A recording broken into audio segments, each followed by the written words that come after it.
폐암의 가장 큰 원인인 담배. 하지만 담배 한 개비도 피워본 적 없는 비흡연 여성도 폐암에 걸릴 수 있다. 실제로 비흡연 여성 가운데 폐암 환자가 꾸준히 늘고 있다고. 건강 A to G, 이번 시간에는 비흡연 여성이 왜 폐암에 걸리는지 원인을 낱낱이 파헤쳐본다. 네, 폐암과 담배는 뗄래야 뗄 수 없는 악연입니다. 폐암의 주 원인이 흡연인 것은 많은 분들이 알고 계실 텐데요. 담배를 전혀 핀 적이 없는 비흡연자 가운데에도 이 폐암에 걸리는 경우가 점점 늘어나고 있다고 합니다. 네, 건강 A to G 오늘 이 시간에는 점점 증가하고 있는 비흡연 여성 폐암에 대해서 자세히 알아볼까 합니다. 네. 오늘 도움 말씀 주실 분 나와 계신데요. 네. 호흡기내과 전문의 안준홍 교수께서 나와주셨습니다. 네, 안녕하십니까? 네, 안녕하십니까? 일단 폐암은 발병률과 사망률 모두 높은 질환으로 알려져 있는데요. 그만큼 우리가 경각심을 좀 평소에 많이 갖고 있어야 될 것 같습니다. 네. 먼저 폐암이 정확히 어떤 질환이고 또 얼마나 많은 분들이 이 폐암 때문에 고통을 받고 있는지부터 좀 살펴볼까요? 일단 폐암이라고 하는 것은 말 그대로 이제 폐에 생기는 암을 얘기합니다. 우리가 이제 폐로 들어가는 어떤 그 통로를 기관지라고 하고요. 그래서 왼쪽 사진에는 기관지에 생긴 암이 보여지고 있고 오른쪽에는 폐 실질에 생긴 암을 보여주고 있습니다. 그래서 기관지라든지 폐에 생기는 악성 종양을 폐암이라고 얘기를 합니다. 우리나라에서 암 발생 현황을 보시게 되면 남자에서는 위암 다음으로 폐암이 2위로 발생 빈도가 있습니다. 그리고 우측을 보시게 되면 여성에서는 폐암이 5위로 기록이 되어 있습니다. 그래서 생각보다 여성분들은 담배를 하지 않는 분들이 많이 계신데 폐암의 발생 빈도가 우리가 생각하는 것보다는 훨씬 많이 발생을 하고 있구나라고 생각을 할 수 있습니다. 발생 빈도에서는 남성에서는 2위고 여성에서는 5위에 랭크가 되어 있으나 사망률을 보시게 되면 가장 우측에 있는 2018년도 기준으로 사망률은 5대 암 중에 폐암이 가장 높습니다. 그 이유는 폐암이 이미 진단될 당시에 완치가 가능한 초기로 발견되는 경우가 전체의 3에서 한 40% 정도 내외이고 무려 한 4에서 50% 정도가 4기로 발견되는 경우가 많습니다.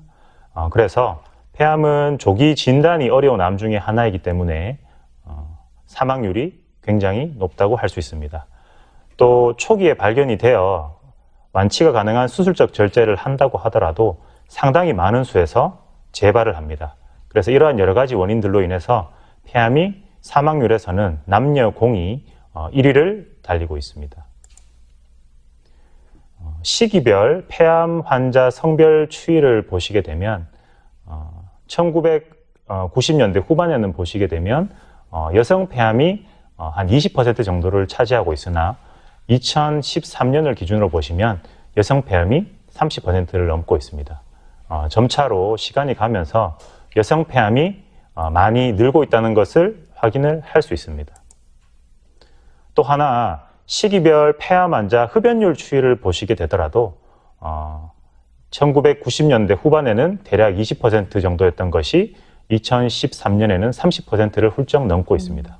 그래서 이 두 가지 그래프를 보시면 현재 폐암의 발생은 비록 남자 또는 흡연자만의 문제가 아님을 알 수가 있습니다. 다음 그래프는 한국인 여성 주요 암의 5년 생존율 추이가 되겠습니다. 이제 좌측에 있는 연한 분홍색부터 우측에 조금 진한 분홍색으로 갈수록 최근으로 이제 오는 것이고요. 전체적으로 암의 어떤 5년 생존율 추이는 많이 향상되고 있다는 것을 일단 볼 수는 있습니다. 하지만 이 폐암의 5년 생존율을 보시면 아주 최근 그래프도 5년 생존율이 40%를 넘기지 않는 것을 확인할 수 있습니다. 그래서 이 폐암이 췌장, 간, 그리고 담낭암 등과 더불어서 아주 지금 예후가 좋지 않은 암으로 분류가 되고 남성뿐만이 아닌 이런 여성에서도 굉장히 예후가 나쁜 암으로 지금까지 알려져 있습니다. 네, 사실 폐암하면은 남성들에게 많이 생기는 병이다라고 알고 있었는데 여성 폐암 발병 환자가 늘어나고 있는 걸 보니까 여성이라고 안심해서는 안 될 것 같습니다. 그렇습니다. 네, 이번에는 오해와 진실을 통해서 폐암에 관한 궁금증을 알기 쉽게 풀어보겠습니다.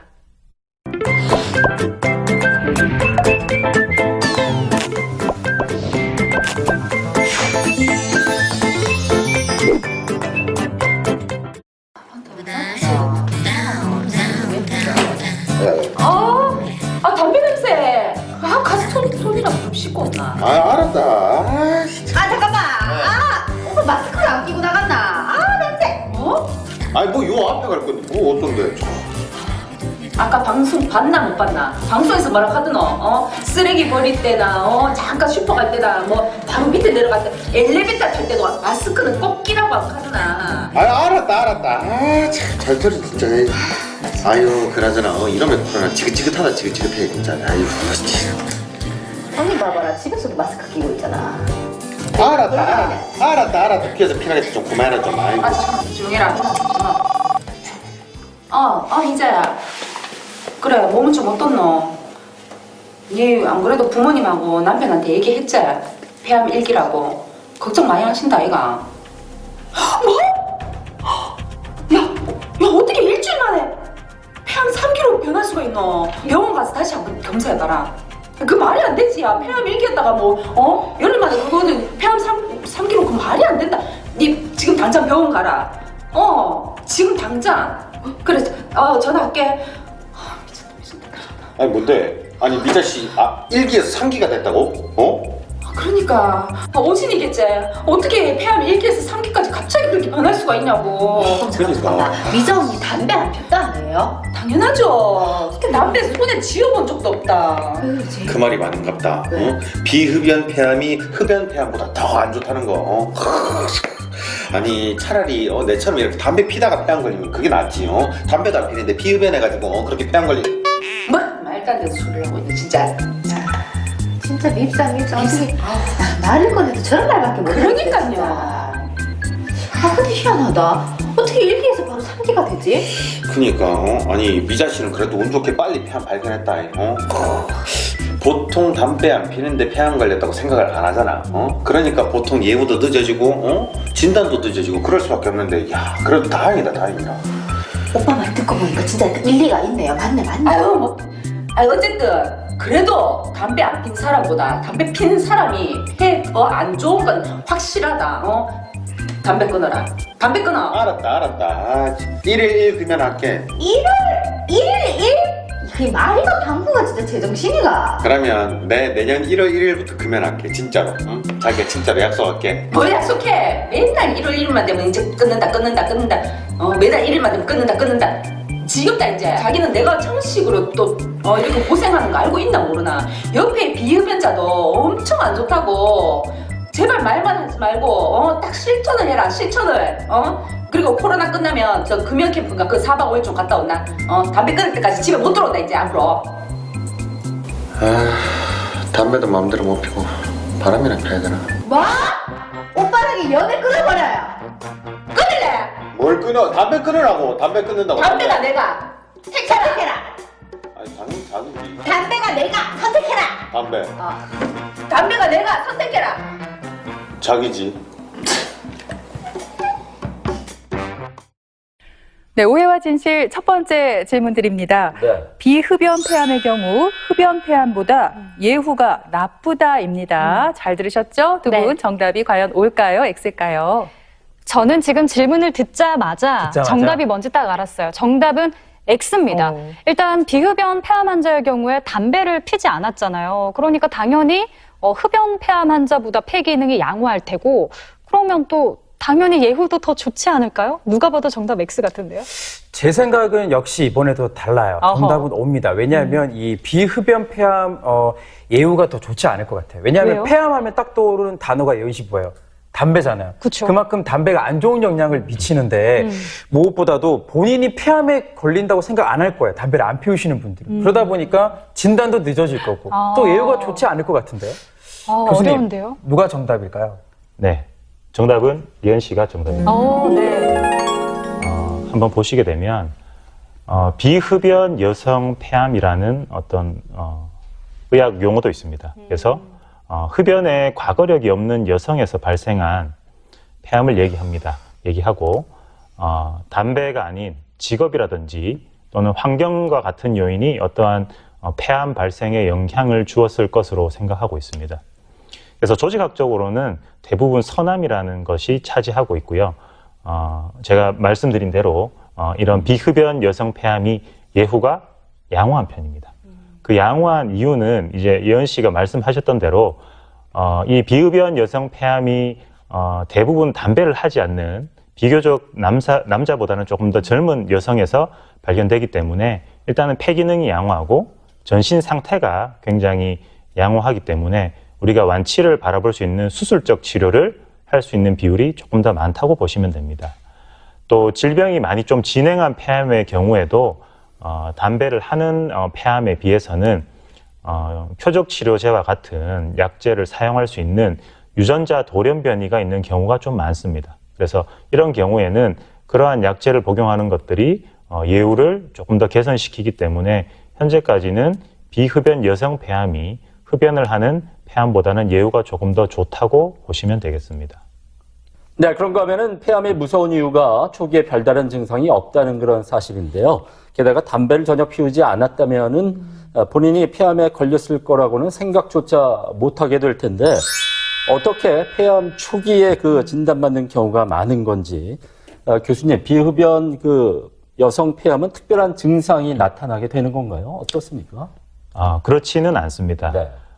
이 그래프에서도 보시다시피 한국인 비흡연 여성 폐암 환자의 증상을 보시면 물론 가장 많은 것은 기침입니다. 하지만 두 번째로 많은 것이 이 오렌지색으로 표시된 무증상입니다. 그래서 처음 폐암이 진단되었을 때 증상을 물어보면 5명 중에 1명은 아무런 증상이 없었다 이렇게 얘기를 하고 있습니다.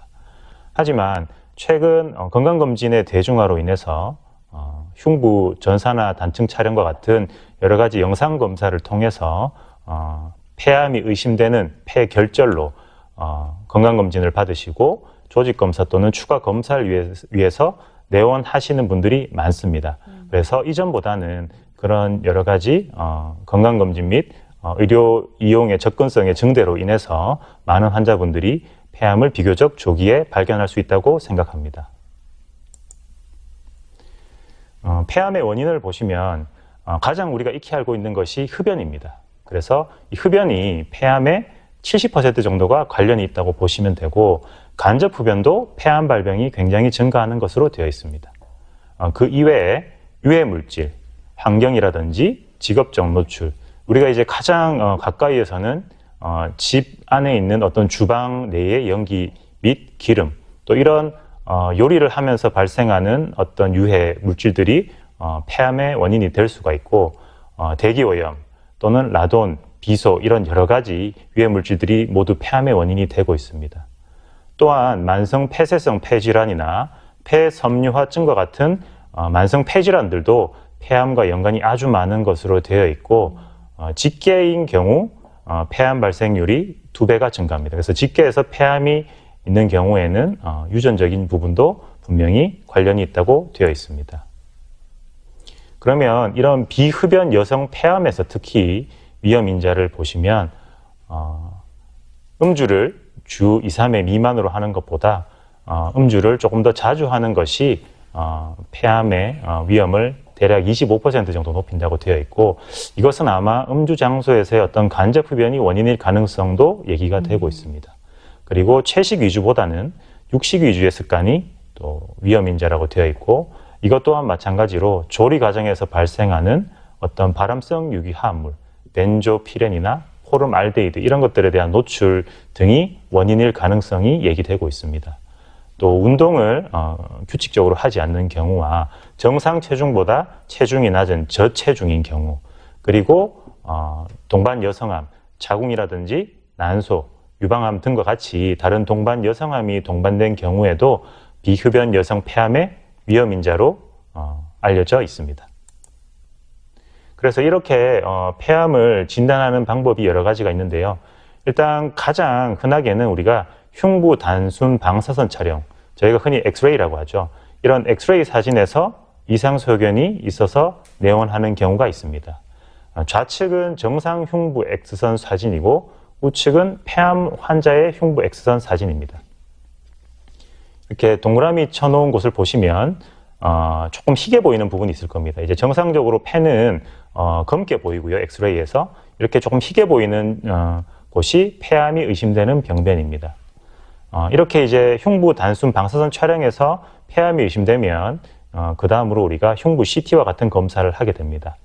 하지만 이런 엑스레이 사진이 모든 폐암 의심 소견을 다 잡아내지는 못합니다. 아주 병변이 작다거나 이 종격동 또는 이런 심장 뒤쪽에 있는 병변들은 우리가 엑스레이에서 관찰을 할 수가 없게 됩니다. 그래서 폐암을 조금 더 정확하게 우리가 의심할 수 있는 검사가 바로 이런 흉부 컴퓨터 단층 촬영, 흔히 우리가 CT라고 얘기하는 검사가 되겠습니다. 보이시는 대로 엑스레이보다는 훨씬 더 병변을 자세히 그리고 잘 관찰할 수가 있습니다. 어떤 병변의 크기나 모양, 위치를 확인을 할 수가 있게 됩니다. 네, 만 54세에서 74세 미만이면서 또 담배를 30년간 하루 한 갑씩 피운 흡연자들 같은 경우에는요, 이 저설량 흉부 CT를 본인 부담금 10,000원만 내면 받을 수 있다고 합니다.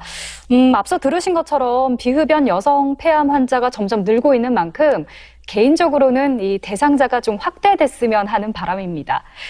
교수님, 그런가 하면요, 만약에 CT에서 폐 결절이 발견이 됐어요. 근데 또 CT도 나름 이 정밀 검사잖아요. 양성인지 악성인지 좀 바로 알 수 있을까요? CT 사진만 가지고 양성인지 악성인지 바로 구분하기는 좀 어렵습니다. 네. 사실 지금 AI, 우리가 인공지능이라 하죠. 이 인공지능이 아주 발전하는 수십 년 뒤에는 이런 CT 사진만 가지고 인공지능이 과연 이런 CT 사진을 판독해서 실제로 이 폐 결절이 악성인지 양성인지 구분할 날이 올지도 모르겠습니다만은 아직까지는 이런 흉부 CT에서 보이는 병변이 악성인지 또는 양성인지를 구별하기는 어렵습니다. 그래서 대략 한 80% 정도 우리가 어느 정도 임상적으로 예측을 할 수가 있습니다. 그래서 이제 CT에서 폐암이 의심이 되면 확진을 위해서는 조직 검사가 필요하게 되겠습니다. 그래서 폐에 있는 조직을 얻어서 현미경으로 관찰을 하였을 때 암세포가 보이면 바로 폐암이 진단이 가능하겠습니다. 여러 가지 검사법이 있습니다만 일반적으로 많이 사용하는 검사법이 크게 두 가지입니다. 기관지 쪽, 중심 쪽에 병변이 있으면 기관지 안을 들여다보면서 조직 검사를 하는 기관지 내시경 검사가 있고요. 폐의 바깥쪽, 그러니까 흉벽 근처에 있으면 바깥쪽에서 어떤 가느다란 침을 찔러서 검사하는 경피바늘 조직 검사라는 검사가 있습니다. 그래서 이 사진은 아주 그 기관지 내시경을 통해서 진단을 한 대표적인 CT 사진과 내시경 사진입니다. 이 붉은색 화살표를 보시면 좌측에는 폐암이 의심되는 병변에 의해서 기관지가 회색 빛으로 막혀 있는 것을 볼 수 있고 우측 기관지 내시경 사진을 보시게 되면 이 화살표에 조금 울퉁불퉁한 형태의 기관지 내에 암이 의심되는 게 있습니다. 그래서 이렇게 기관지 내시경으로 중심성 폐병변, 아주 이제 기관지와 근접한 병변의 진단에는 이런 기관지 내시경이 유용하게 되겠습니다. 하지만 흉벽, 그러니까 가슴과 가까운 곳에 있는 폐의 아주 바깥쪽에 있는 이런 병소는 내시경으로는 접근이 어렵기 때문에 바깥쪽에서 가느다란 침을 찔러서 조직을 얻는 경피 바늘 조직 검사가 말초성 폐병변의 진단에 매우 유용합니다. 하지만 이런 검사들은 우리가 이제 CT 사진을 촬영하면서 검사를 하기 때문에 환자 및 의사 모두 그런 방사선에 조금 피폭이 되는 단점이 있는 검사지만 굉장히 정확도는 높은 검사라고 할 수 있습니다. 그래서 최근에는 이러한 방사선 피폭이라든지 여러 가지 단점을 보완하여서 초음파 기관지 내시경이라는 검사가 도입이 되어서 방사선 노출 없이 말초성 폐병변을 진단하는 검사법이 아주 임상에서 많이 사용이 되고 있습니다. 그래서 이렇게 조직 검사를 통해서 현미경으로 우리가 암세포를 확인을 하게 되면 폐암으로 진단이 됩니다. 일단 폐암 진단이 되면 환자분들이 많이 좀 당황하십니다. 당황하시면서 지금 상황에서 내가 어떤 치료를 할 수 있는지, 수술이 가능한지 그런 것들을 궁금해 하시지만, 일단은 폐암이 확진이 되어야만 우리가 이런 병의 진행 정도를 확인하는 병기 확인 검사를 시행을 하게 되겠습니다. 그래서 폐암이 확진이 되면 크게 PET-CT, 이제 우리말로 양전자 단층 촬영이라 하죠. PET-CT와 뇌 MRI, 뼈 스캔 검사 3가지를 통해서 병이 얼마나 진행이 되었는지를 검사합니다. 그래서 병기는 다른 암과 마찬가지로 크게 1에서 4기까지로 나뉘게 됩니다. 가장 좌측 사진을 보시면 이 검게 표시된 부위가 암인데, 종양이 폐에만 존재하고 임파선 전이가 없는 경우를 우리가 폐암 1기라고 얘기를 하게 됩니다. 2기는 종양의 크기가 조금 더 크거나 종양의 크기가 작은데 근처 임파선에 암의 침범이 있으면 폐암 2기로 진단이 됩니다. 3기로 가시게 되면 조금 이런 검은 점들이 더 다양하게 많이 분포하는 것을 보실 수 있습니다. 그래서 폐암 병변이 있으면서 종격동 또는 반대측 종격동에 임파선 전이가 있으면 폐암 3기로 진단이 됩니다. 가장 우측에 있는 4기는 이런 폐라든지 종격동에 있는 임파선을 벗어나서 간이나 머리, 이런 다른 장기로 병이 전이된 경우에는 폐암 4기로 진단을 할 수가 됩니다. 그래서 이렇게 1기에서 4기로 넘어갈수록 점점 암세포가 섭취하는 저런 검은 형태의 병변들이 더 많이 늘어나는 것을 확인을 하실 수가 있습니다. 그런데 교수님, 폐암도 암세포 크기에 따라서 또 종류가 여러 가지로 나눠질 수 있다고요? 네, 그렇습니다. 일단 우리가 조직 검사를 해서 거기서 나온 세포를 현미경으로 관찰을 하게 됩니다. 관찰을 하게 되면 세포가 좀 작은 소세포암이 있고요. 세포가 아주 작지 않은 비소세포암이 있습니다. 그 비소세포암 중에 여기서 보이는 선암, 편평상피세포암, 대세포암이 있습니다. 이름만 봐서는 소세포암, 암세포가 작으니까 오히려 조금 더 좋은 게 아니냐 이렇게 생각하실 수 있으나 소세포암이 비소세포암에 비해서 훨씬 더 암이 빨리 자라고 공격적인 암이라고 보시면 되겠습니다. 일단은 빈도 순으로 봤을 때는 좌측 그래프에서 보시듯이 선암이 가장 많은 폐암의 어떤 병리학적인 소견이 되겠습니다. 우측은 2013년 한국인의 여성 폐암에서의 어떤 조직형이 되겠는데, 좌측 그래프와 비교해 보시면 우측 그래프에서 훨씬 더 선암의 비율이 많은 것을 볼 수 있습니다. 그래서 제가 서두에도 말씀드렸듯이 담배를 별로 하지 않는 여성 폐암은 대부분이 선암을 차지하고 있습니다. 그래서 소세포암이 전체 폐암의 대략 15%를 차지하고 비소세포암이 한 85%를 차지하기 때문에 우리가 일반적으로 폐암이라 하면 대부분은 비소세포 폐암이라고 보시면 됩니다. 그래서 비소세포 폐암은 아까 앞에서 말씀드린 대로 크게 1에서 4기까지로 나뉘게 됩니다. 폐암 1, 2기는 흔히 우리가 국한된 병기라고 얘기합니다. 그래서 국소 치료가 가능하게 됩니다. 이 국소 치료의 대표적인 게 수술적 절제가 되겠습니다. 우리가 일반적으로 암이라 하면 몸에서 제거하는 것이 가장 좋다고 생각하지 않습니까? 그래서 가능하다면 수술적 절제를 하는 것이 가장 좋습니다. 하지만 폐암은 다른 암과는 다르게 암을 절제하게 되면 어떤 일이 벌어질까요? 폐를 절제하는 것이기 때문에 우리가 살아가면서 필요한 어떤 산소를 공급하고 이산화탄소를 제거하는 아주 중요한 장기인 폐가 절제가 되면 문제가 있는 분들이 있습니다. 담배를 아주 오래 했거나 폐질환이 있어서 원래부터 폐 기능이 많이 떨어진 분들이 폐암이 있다고 폐를 절제하기는 조금 어려울 것입니다. 이제 그런 분들은 수술적 절제 대신에 방사선 치료를 통해서 국소 치료를 하게 됩니다. 그리고 이제 수술이 시행된 환자분이라 하더라도 병기가 조금 높거나 전신 상태가 좋은 경우에는 수술 후에 또 항암 치료까지 진행을 해야 재발을 줄일 수 있습니다. 그래서 폐암 1기와 2기는 수술적 절제, 또 필요한 경우에는 보조적 항암 치료가 주 치료가 됩니다. 그래서 2기까지 폐암은 크게 이견이 없습니다. 수술할 수 있으면 수술하면 됩니다. 하지만 이제 조금 이견이 많은 게 3기 폐암입니다. 그래서 3기는 암세포가 종격동 임파선 또는 반대측의 임파선까지 전이가 된 경우입니다. 그래서 국소 진행된 폐암이라고 얘기를 합니다. 크게는 3A기와 3B기 이상 이렇게 나뉘게 되고요.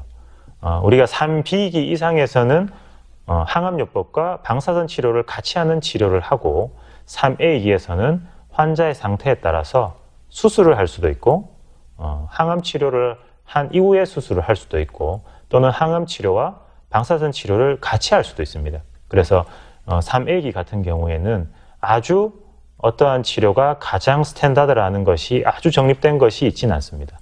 그래서 대부분의 병원에서는 호흡기내과와 방사선 치료 종양학과 그리고 흉부외과 등이 모여서 다학제로 각과의 어떠한 의견을 종합하여서 환자에게 가장 도움이 되는 최상의 치료를 선택을 하고 있습니다.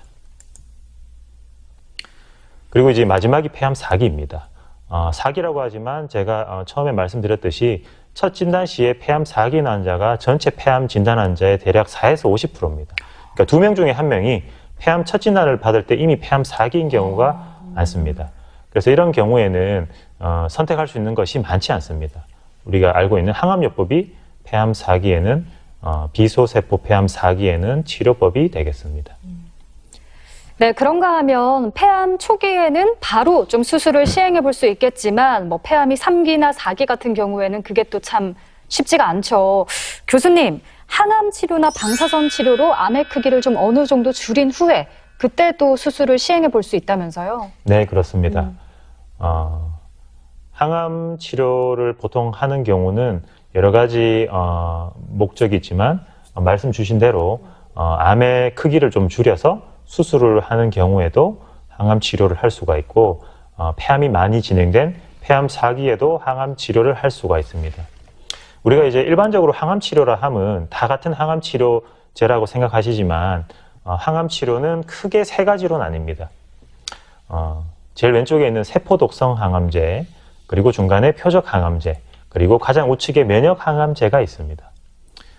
가장 좌측에 있는 세포 독성 항암제가 저희가 이제 일반적으로 지금까지 알고 있던 그런 어떤 항암제입니다.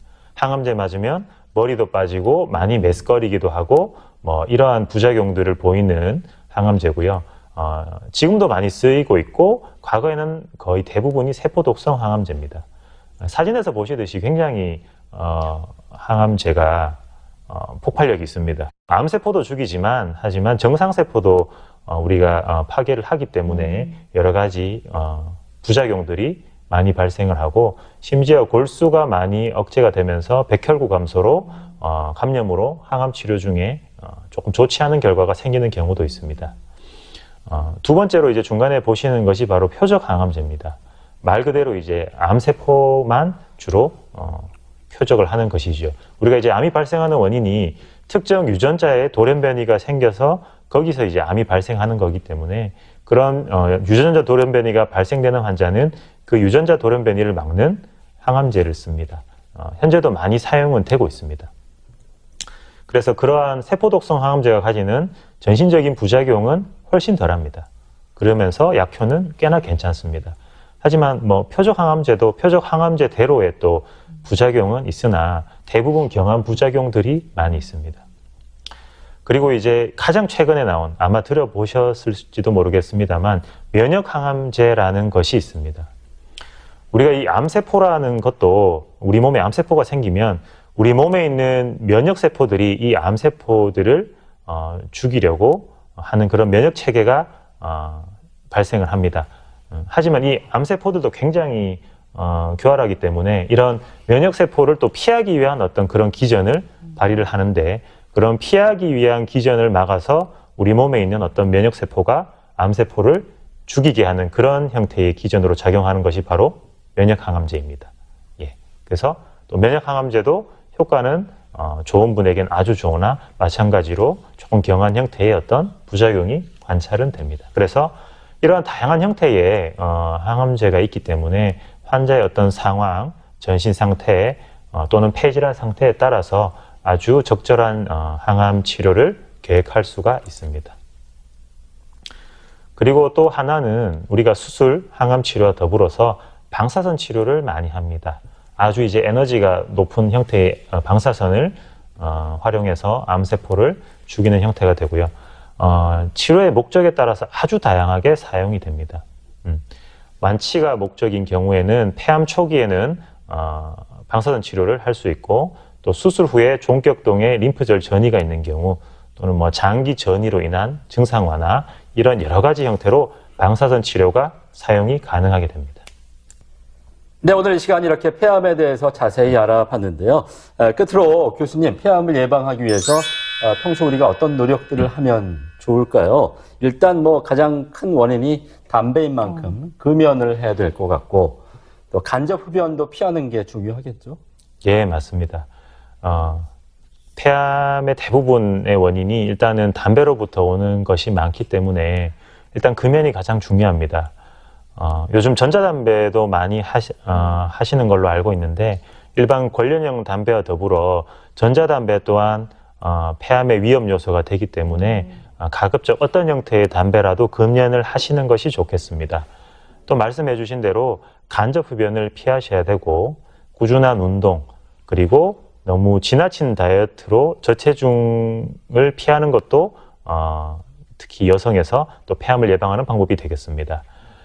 또 육류와 생선 같은 음식들을 아주 이제 밀폐된 공간 안에서 굽거나 튀기는 어떤 조리 과정 또한 많은 유해 물질들을 발생시키기 때문에 가급적 피해 주시고, 정이 필요한 경우라면 환기라든지 후드 등을 통해서 그런 유해 물질의 농도를 낮추시는 것이 중요하겠습니다. 또한 환경적인 발암 물질에 대한 노출 환경을 피하고, 저선량 흉부 CT로 정기 검진을 통해서 폐암을 조기에 진단하는 것이 굉장히 중요하겠습니다. 또한 최근에 많이 문제가 되고 있는 미세먼지에도 적절히 대응해서 우리가 폐암을 예방하셔야 되겠습니다. 잠시 말씀드린 이 저선량 흉부 CT는 일반 흉부 CT의 대략 10분의 1 수준의 방사선량을 가지고 있습니다. 미국에서 시행된 국가 폐암 검진 연구에 따르면 담배를 대략 30감년 이상 피웠던 55에서 74세 사이의 성인을 대상으로 저선량 흉부 CT와 우리가 일반적으로 얘기하는 엑스레이 사진만을 촬영해서 비교해 봤더니 이 단순 흉부 엑스레이에 비해서 저선량 흉부 CT를 촬영하는 것이 폐암 사망률은 20%를 감소시키고 전체 사망률은 대략 7% 정도를 감소시켰다고 보고하고 있습니다. 그래서 이런 고위험군, 담배를 많이 하신 분들, 55에서 74세 환자분들은 저선량 흉부 CT로 폐암을 조기에 진단하는 것이 굉장히 중요하겠습니다. 그래서 오늘의 내용을 조금 정리해 보면, 비흡연 여성 폐암이 최근에 많이 증가하고 있습니다. 그리고 이런 비흡연 여성이 아닌 담배를 많이 하신 남자분에서도 저선량 흉부 CT를 통한 검사가 필요하고, 이런 검사를 통해서 폐암을 조기에 발견하는 것이 폐암의 치료 성적을 좋게 하는 가장 중요한 요소가 되겠습니다. 그리고 금연 또는 간접 흡연을 비롯한 폐암의 예방 관리가 가장 중요하다고 말할 수 있겠습니다. 네, 지금까지 들으신 것처럼 폐암은 초기에 별다른 증상이 없는 만큼 예방만이 최선이라고 할 수가 있겠는데, 본인이 폐암 위험군, 고위험군에 속한다면 저선량 흉부 CT 검사를 꼭 받아보시길 권해드리겠습니다. 네, 또 더불어서 지금 담배를 피우고 있다면 나 자신과 가족의 건강을 위해서 더 늦기 전에 금연 꼭 실천하시기 바랍니다. 네, 지금까지 이 시간 도움 말씀에 호흡기내과 전문의 안준홍 교수께서 수고해 주셨습니다. 오늘 고맙습니다. 고맙습니다.